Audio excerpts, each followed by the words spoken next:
title of the poem that we will be looking at today. It is called To a Daughter Leaving Home.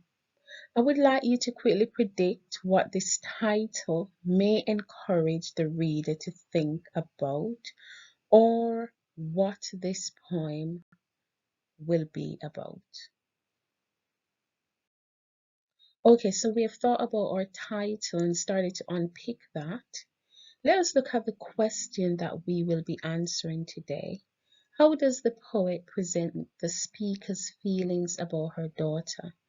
Now, before we even start to read the poem on your unseen paper, you need to read the question before you read the poem. And the reason for this is that it will help you to focus on what you are really looking for when you read the poem.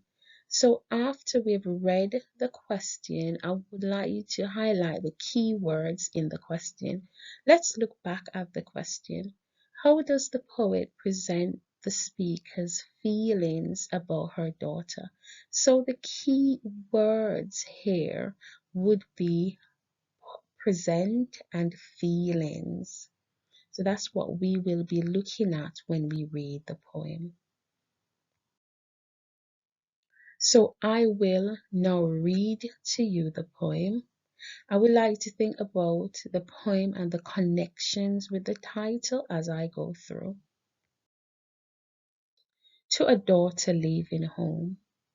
When I taught you at 8 to ride a bicycle, lopping along beside you as you wobbled away on 2 round wheels, my own mouth rounding in surprise when you pulled ahead down the curved path of the park. I kept waiting for the thud of your crash as I sprinted to catch up, while you grew smaller, more breakable with distance, pumping for your life, screaming with laughter, the hair flapping behind you like a handkerchief waving goodbye. And as I said before, we're looking at how the poet presents the speaker's feelings about her daughter. So when we are answering this question, we're going to do MITSL and P as well. And I'm going to tell you what that acronym stands for and how it's going to help you. We're also going to think about how much time should I spend on this section, what should I do in the introduction, and how should my answers look. So we're going to be answering these questions as we go through today's lesson. So we're going to spend 30 minutes on this section, 10 minutes reading and planning, and 20 minutes writing. So MITSL plus P. So the M stands for meaning, the I stands for imagery, the T stands for tone, the S stands for structure, and the L stands for language. And of course, the P is the personal response. So let us just go through some of these things. So for meaning, we're thinking about what is the poem about? We're thinking about who is the speaker? Are they dramatized? Are they a character in the poem? Who is being spoken to or addressed? What is being spoken about? The themes of the poem. What is it really about? We're also looking at the setting or the culture. Where is the poem set? What culture is it from? What culture is it about? Where does the poem get to from start to end? How would the poem be spoken? Would it be angry? Would it be sad? Would it be nostalgic, bitter, humorous, etc.? For the structure, we're looking at rhyme. Is there a rhyme scheme? Are there couplets? Is there an internal rhyme going on? We're going to look at rhythm. So how many syllables per line? Is it regular or free verse?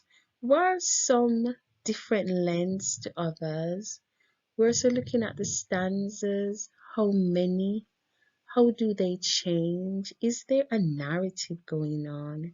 We're looking also at the lines, how many are there in each verse?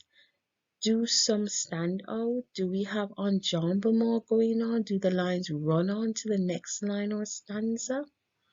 For the imagery, we're looking at, do we have alliteration, assonance, metaphor, simile, personification, and the others? And then language, we're looking at what kinds of words are used. So do we have a play on words? Do we have connotation? Do we have double meanings? Do we have ambiguity? And all of those. And then for the personal response, you need to compliment, criticize, or say how you feel. So that is our MITSL and P.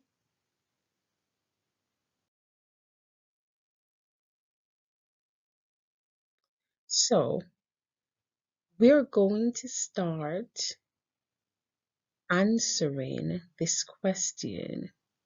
But before we do so, so that is the structure that I would like you to fill in. So think about the speaker's thoughts and feelings, and think about which element of MITSL that you're going to use to justify it. Is it the language that you're going to focus on? Is it the form? Is it the structure, etc.? So I just want you to have a look how it is done. So in the introduction, you need to say the meaning of the poem and answer the question. Okay, so this is an example of how that is done. For example, into a daughter leaving home. Paston tells the story of a mother and daughter relationship through the specific event of teaching her child how to ride a bike. This event acts as a metaphor for the mixed emotions the speaker feels about her daughter growing up. On the one hand, she feels joy at her daughter's success, but on the other hand, a sense of sadness and worry and not being able to protect her daughter and losing control of the relationship.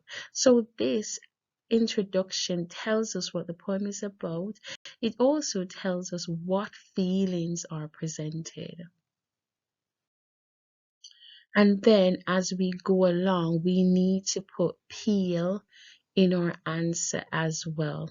So we're looking at what feelings are presented, what do the different elements of MITSL show, what is the reader's reaction, and what is my reaction? So let's look at the paragraph. Into a daughter leaving home, Paston presents the speaker's feelings of fear and sadness as she watches her daughter ride into the distance. These feelings are presented with use of a simile, the hair flapping behind you like a handkerchief waving goodbye, to demonstrate how the speaker feels she is losing her daughter as she grows up. The comparison to a handkerchief confirms the link to sadness as it is associated with wiping away tears. Also, the use of enjambment in this quote emphasizes the speed of which the speaker feels her daughter is growing up and links to the idea that the speaker is worried that time is moving too quickly. The poet also uses a negative and fearful lexis throughout the poem, wobbled, crashed, breakable, and screaming, to highlight the concern the speaker has about the dangers and uncertainty her daughter will face.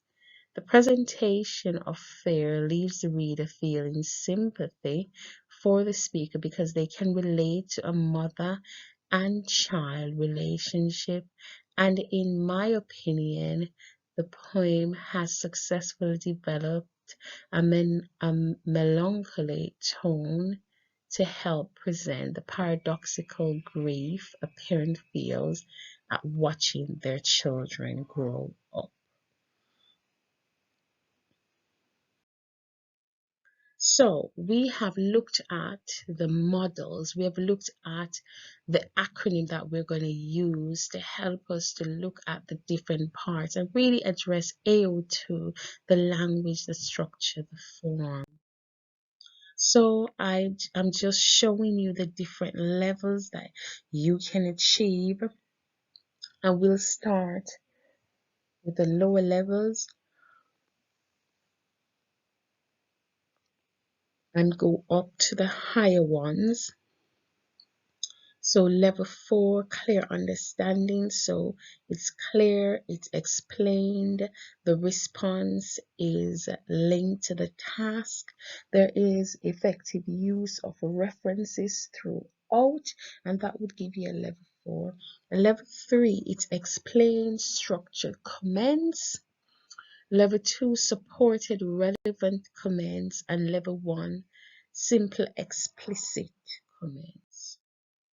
And of course, I know that you all will be working towards a level 6, getting it convincing, getting it critical, getting your analysis to be very conceptualized. Level 5, thoughtful, developed, considered.